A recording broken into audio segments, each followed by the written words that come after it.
Hello everyone, hi. So, I've been studying literature for 2 years now, and let me tell you, it's very different from what I thought it would be like when I initially enrolled. So, I want to address in this video people who are curious about studying literature and offer a little bit of a reality check. Because, as with all things in life, the everyday lived experience of a thing is often very different from the romanticized images that we carry in our individual and collective minds. For reference, I study comparative literature at the University of Vienna.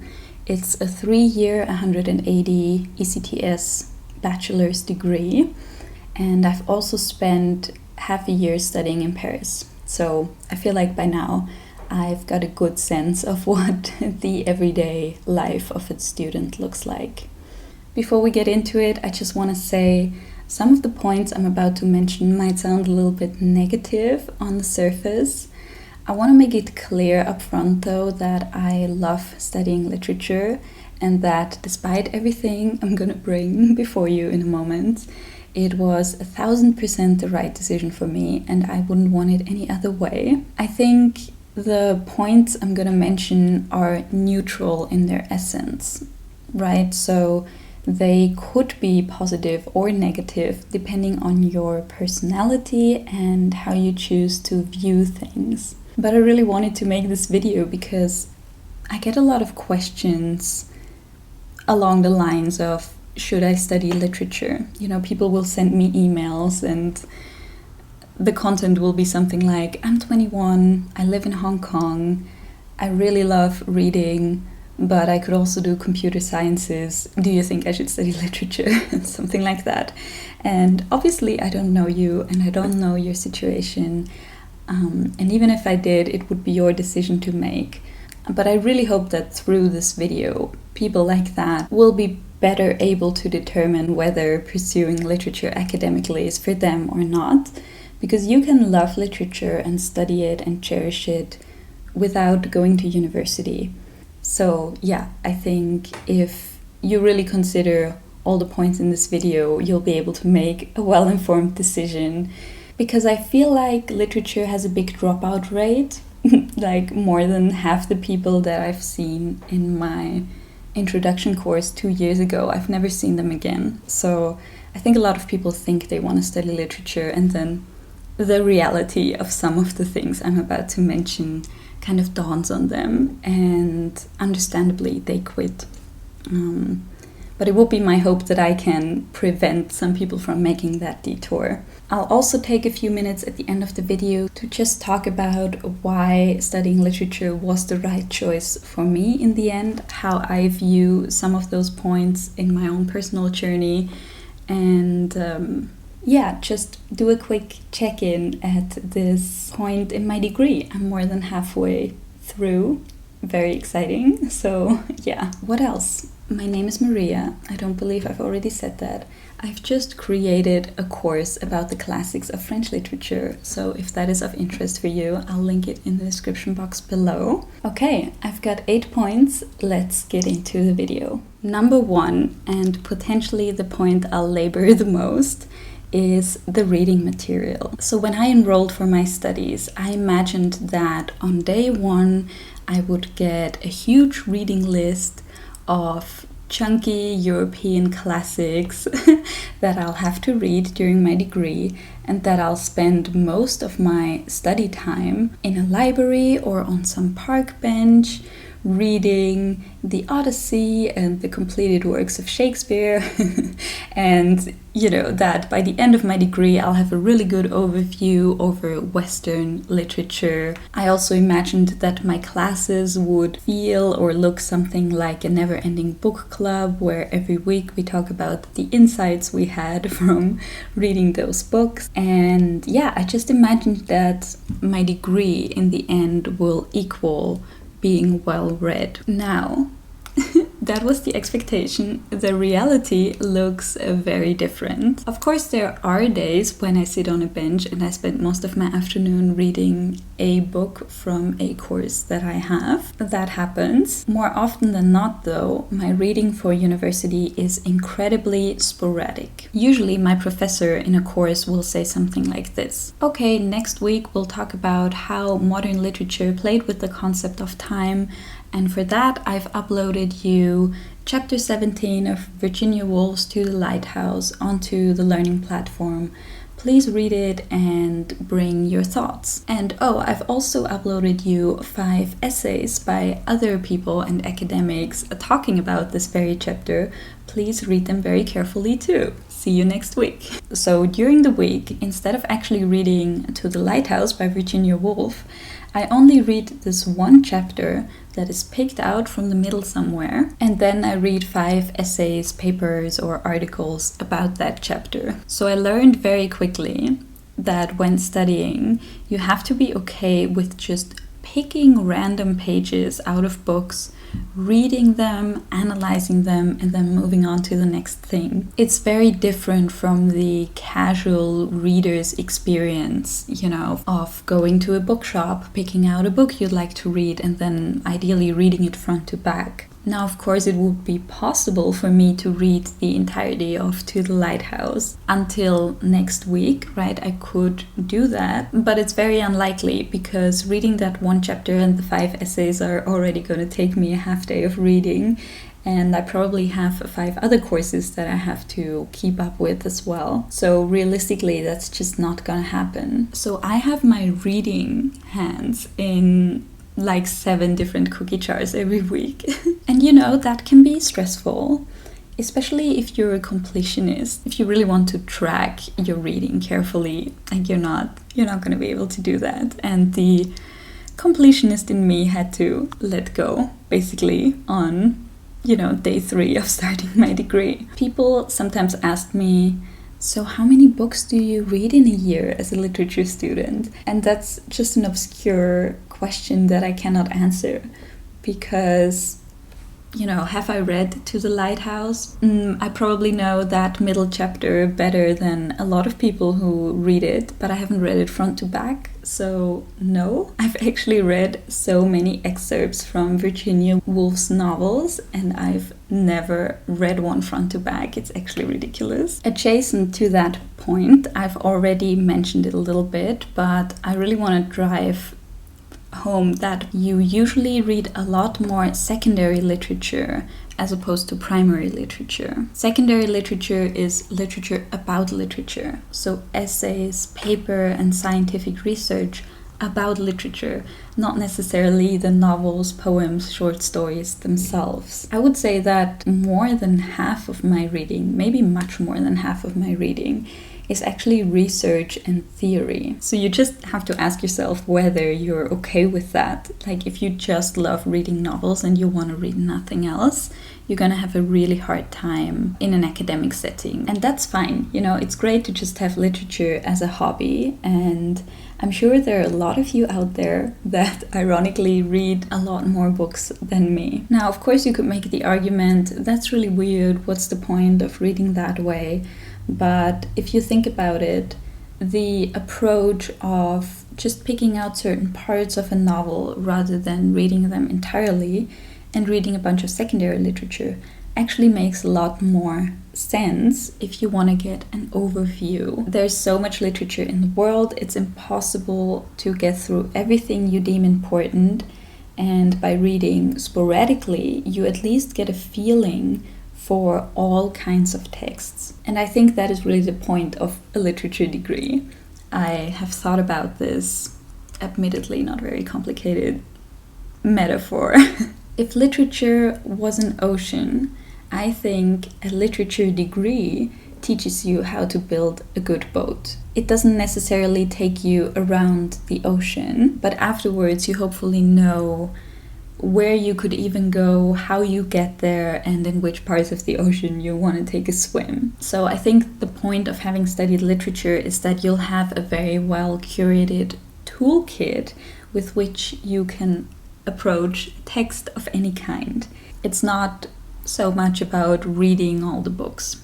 Does that make sense? You're learning how to help yourself in the future, basically. But yeah, you've got to be interested in the theory as well. Point number 2, that is dovetailing very well with the first point, is that you'll have to read a lot of books that you don't like. Naively, what I thought when I started studying literature is that I'll finally have time to read all those books that I've always wanted to read. However, the reality of the situation is that your personal taste and your university reading list will be like a Venn diagram, and if you're lucky, they overlap like 30%. But honestly, probably they won't. Especially when you're just starting out your degree, you won't have a lot of choice in what you work on. Now, that can be both awful and wonderful. Awful because, as with all things you can study, there's going to be a lot of dry, seemingly useless material that will bore you.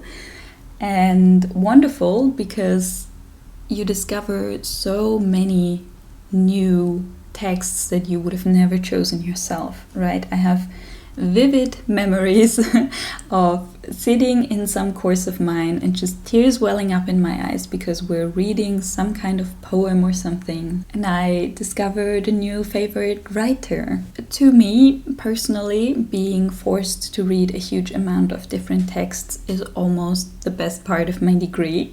That's kind of why I do it. Yeah, studying literature just requires you to be extremely open to a variety of texts. Point number 3, I called a literature degree doesn't equal a literature degree. And what I mean by that is that your literature degree is gonna look very different depending on the university you choose, so choose wisely. I imagine that maybe with studying something in the natural sciences or mathematics or something, that would be different. Like, I imagine they're just theories or discoveries and it doesn't really matter where you study it because equations are always the same. But studying literature is really a question of approach, and different cultures do it differently. Even within the same university, for example, the comparative literature department in Vienna and the German literature department, very different. Different energy, different vibe, if you want, different expectations, a very different focus. I also noticed that difference when I studied in Paris. They're a lot more philosophical in their approach to literature, whereas here in Vienna, I feel like it's more science-based. I made a video once about my entire curriculum, and it was very interesting reading through the comments of people who have also studied literature, and everyone was like, wow, my degree kind of looks nothing like this, or wow, my degree in theory carries the same name, but it was very different. So the important point to take away from this is get to know the university you want to study at. Go talk to the professors, talk to the students. I did that 2 years ago when I tried to decide whether I should study. I took a couple of days off. I went to Vienna. I just sat in some of the lectures. I went to the library of the comparative literature department and I just talked to the lady behind the desk and I just asked some questions, and it gave me a really good feeling of how I feel around those people, whether I could imagine myself studying the contents of the courses I was sitting in. So truly, if you take one thing away from this video, actually go to the place you want to study at and talk to some people, get a bit of an impression, because of course what you study matters, but your day-to-day study experience is going to be so determined by the department you spend it in, the study colleagues and the professors that surround you. In preparation for this video, I talked to a really good friend and study colleague of mine, and I asked her what the most unexpected aspect of our studies was for her, and she said that she's just so overwhelmed by how kind and helpful everyone is because she studied law before and it was apparently pretty awful, and now it's just such a familiar atmosphere in our department. I mean, I can agree, obviously. Studying comparative literature in Vienna is a really, really beautiful experience. I can definitely recommend that. But it's not like that everywhere. I've seen things.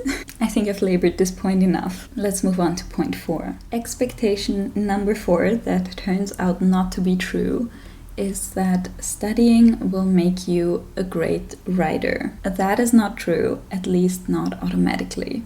So in the academic world, writing degrees and literature degrees are actually very different pursuits. It's a completely different discipline, if you will. So if your goal is to become a good writer, I think you should try to get into a creative writing program or study literature and just practice your writing by yourself on the side. It's not going to be part of your degree. And unfortunately, there's actually not a lot of creativity and self-expression involved in a literature degree. What you will become good at when you study literature is doing research and writing scientific papers and essays about that research that you've done. So you've got to make friends with science, man. For me, honestly, that's still a learning curve. I'm not naturally, scientifically minded, I guess. I mean, this is transparently one reason why I'm not sure I'm gonna stay in academia. There's just a lack of creativity within the university system. A professor of mine once called it the academic circle jerk. The fact that everyone's just writing academic papers for other academics, and it gets really weird and strangely far away from the reality that most people live in. Okay, sorry, I've departed a little bit from the point. So we talked about a literature degree not being about becoming a great writer. So I just want to say, of course, there's a little bit of nuance here.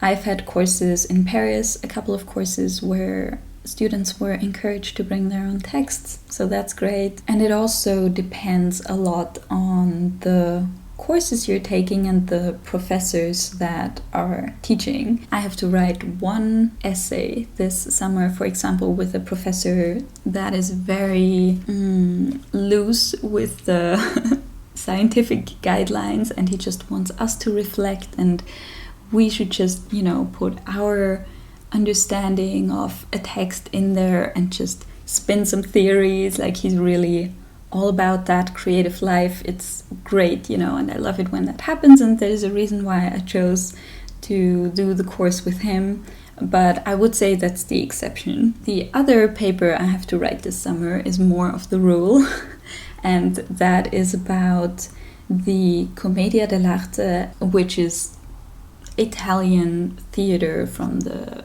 15, 16, 1700s, and how it influenced German literature.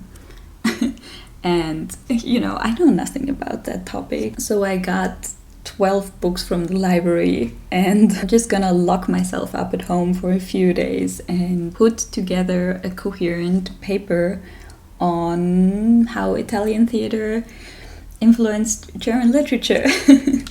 I have no starting point of my own other than that I find it a little bit interesting. And of course, once you're really good, once you've been in academia for years and decades, you'll be able to spin your own theories and be creative in that way. But that's theories again, right? You're not learning necessarily how to write a good novel. Point number 5 I called not just literature. So one thing that was really unexpected for me was that I was gonna learn so much in my literature degree about psychology, sociology, philosophy, linguistics, history, and art. You cannot actually talk about literature without knowing about these things or weaving them in. And that is potentially a great thing, right? For me, that is a net positive. But that also means, of course, that there is going to be a lot of, I guess, information that doesn't necessarily have anything to do with literature that you're just gonna have to get through. I always feel that way with film. I'm not a big film watcher, and so often in my classes we'll compare literature to films or filmic adaptations of books we read, and to me it's always like, yeah, la la la. I also remember once I had a course about like digital humanities or something, where, I don't know, it was about how to do character research via Google. Like there's some characters like Donald Duck or Sherlock Holmes, they've kind of detached from the author. People don't even know where they came from anymore, and you can just see the spikes in how much they have been searched and where in the world. And it was like, okay, I'm just so not interested in that. But if I ever need it, I can go back through these notes, or I know which professor to ask. Again, it's that thing of, I know that it exists now, and I know the very basics of it, and I'm probably not going to go in that direction. But yeah, the psychology, sociology, all that, I really do love that. I feel like just by choosing literature, I'm getting a really well-rounded education in the humanities. And I love that I've read so much Freud and Marx, and I feel like I'm getting an entire philosophy schooling on the side, not to mention history. Okay, point number 6 is one where my expectation did turn out to be true. And that is that when you study literature, you enter a very progressive leftist bubble. Now, that is not necessarily a bad thing, it's just something to be aware of. Bubbles, by definition, have a tendency to close themselves off from the rest of the world. That, I think, is problematic. It's not the point of this video, but I would just say, beware of the tunnel vision that can occur when a lot of people come together that all have a similar point of view, even if their convictions and point of views are good. Point number 7 I called not overview but depth. So, as I alluded to in the beginning, I thought that studying literature will give me a really good overview over, in my case, Western literature. But I would say that's just not true. Often what will happen, I think, in a literature degree is that you'll only become more aware of the fact that it's impossible to read everything that is important, and it's actually impossible to get some kind of overview at all. And I think it's important to not get too disheartened. You have to be careful when studying literature to kind of keep your spirit up. I'll talk about that more in the end, but this can be a point that is actually really frustrating, because like it happens to me so often. I would go to some friends or family and people ask me what I do, and I say I study literature, and they're like, oh, I'm reading this book, like, do you know this author? And I'm like, no, sorry. Like, probably not, like 95% of the time, no. So yeah, you're not gonna get that overview, I feel, and that is partly a feature of the academic system, not a flaw. So my impression is that a university education doesn't actually get you a real overview, because if you want to become an expert in literature, you have to choose a specific lane. You simply cannot read all the literature in the world.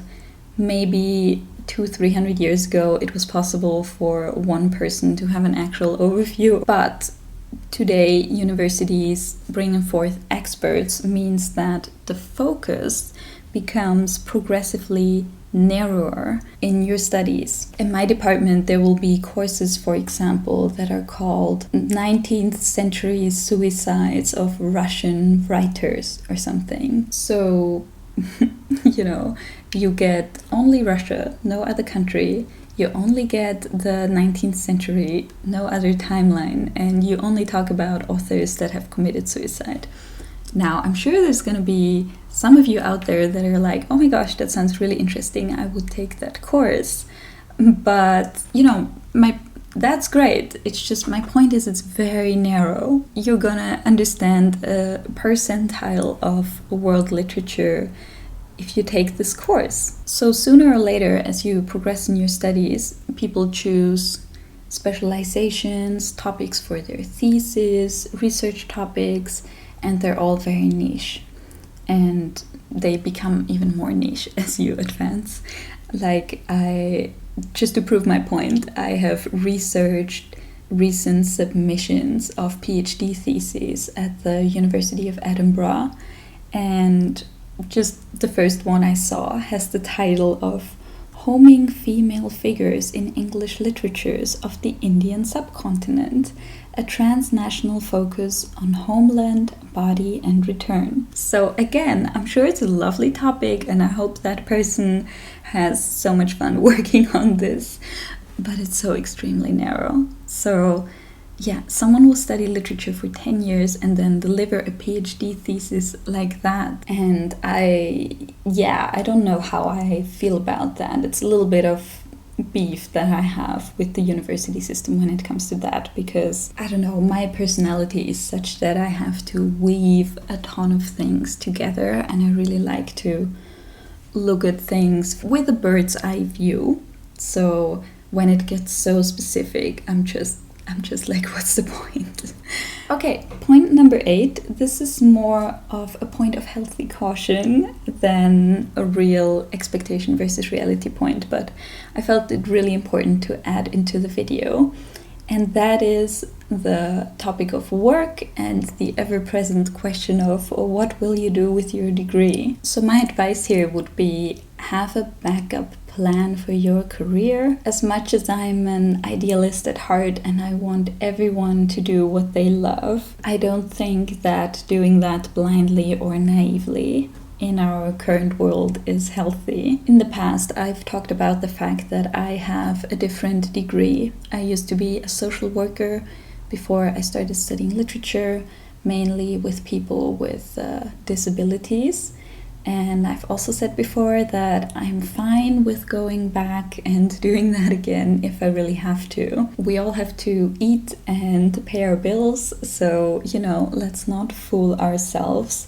Especially with just a bachelor's degree in literature, you might not find any work that has anything to do with literature. I mean, I want to make it really clear that I think the skills one learns when studying literature are amazing and they will be so important in the future, like critical thinking, focus, and analytic abilities. But I'm also aware of the fact that we're living in a world where those skills are not very highly valued, especially not in conjunction with a literature degree. A professor of mine summed it up pretty well in my first ever course that I had in my first year. He was like, "Congratulations on choosing a life of the mind over money." Of course, you could stay in academia. A small percentage of people who study literature do. You have to be extremely good for that, though, and you'll also have to deal with everything I already mentioned, plus the hierarchy and the academic process. You gotta like that. So I would say just cover your bases and think about your economic situation in a realistic way. For me, again, it gives me a lot of peace of mind knowing that there is other kind of work that I could do. Okay, let's transition now into the conclusion and my own thoughts. I think the real question of this video is, how willing are you to put up with the things I've just mentioned? And I'm just gonna say I really surprised myself with how okay I am with a lot of the things that I mentioned in this video. I'm really enjoying myself. And I think there are 2 reasons why it's working out for me so well. The first one being that I had such a strong desire to make literature the center of my life, and truly anything that could be dry or boring to learn, I still preferred over my old job. When I was still working, I was fooling myself for a while, but I realized ultimately that I'll never have the time in the evenings and on the weekends to progress with my reading and learning the way I want to. And whether you like it or not, information about literature is really concentrated in universities. So there is some eerily deep conviction inside of me that this is what I want to do with my life, and it carries me through all the boring papers. You know, if it means I can spend time reading and learning about literature, I'm happy. I sometimes even feel like I have a little bit of a masochistic side where I'm like, yeah, give me this incredibly difficult text. I'll get through it. I'll even enjoy it. I also listened to a Cal Newport interview the other day, and he talked about the importance of being bored and how necessary that is to be creative. So I try to see it in that light.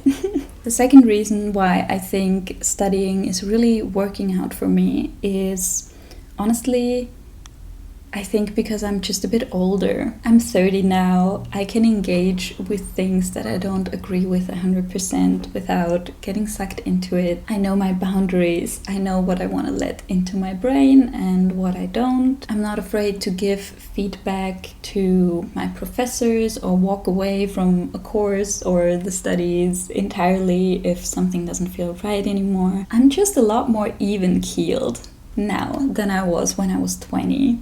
And I'm so glad that I chose to study literature at a later age and that I have life experience to bring to the table now. And because I know myself so much better now than when I was 20, I also know how to keep the passion and the creativity alive outside of my studies. The French literature course I just created, for example, that's a big overview kind of course. Like, I created in my free time what I'm missing at uni. Also, these videos I'm always making, they're a huge creative outlet for me. And I also have something like an inner radar that goes off if too much time has passed where I haven't been deeply touched by literature. I just know when and how to get back in touch with that because it's so essential to me. It's the lifeblood of everything I do, right? That love and that awe and that ultimate reverence and obsession with text. Adam Walker called that imaginative reading as opposed to analytical reading that is done a lot in academia. I'll link the video in which he talks about that in the description box below. I think he really touched on something incredibly important that is often missing in the academic process. And I can still remember a comment I once got on one of my first videos where I announced that I'm gonna be studying literature. Someone commented something like, "Oh, my heart sank when you said you were gonna study literature because basically the academic system is gonna, suck all the aliveness out of you." And I don't know, that comment really sticks with me. Like, for 2 years, I periodically think about it, and I think about whether that's happening. And at this point, I can only say it hasn't happened, at least not yet. The tagline of my channel is studying literature feelingly, because I truly believe you can do both at the same time. You can have a really, kind of dissecting, analytic engagement with literature and then just feel more love and awe for it as you uncover how it works. Because literature is so deep, you're never gonna pull the veil back completely. Like, you're never gonna demystify it by dissecting it and looking at it through a magnifying glass. So, I don't know, to me it stays a source of love and joy and connection to life ultimately. And that is so great. And I really hope it stays that way, but I'm open for it to change, Yeah, and that is all that I have to say in this video. Thank you for being here, for listening, and let me know if you have any questions. Otherwise, I'll just see you again in the next video. Bye bye.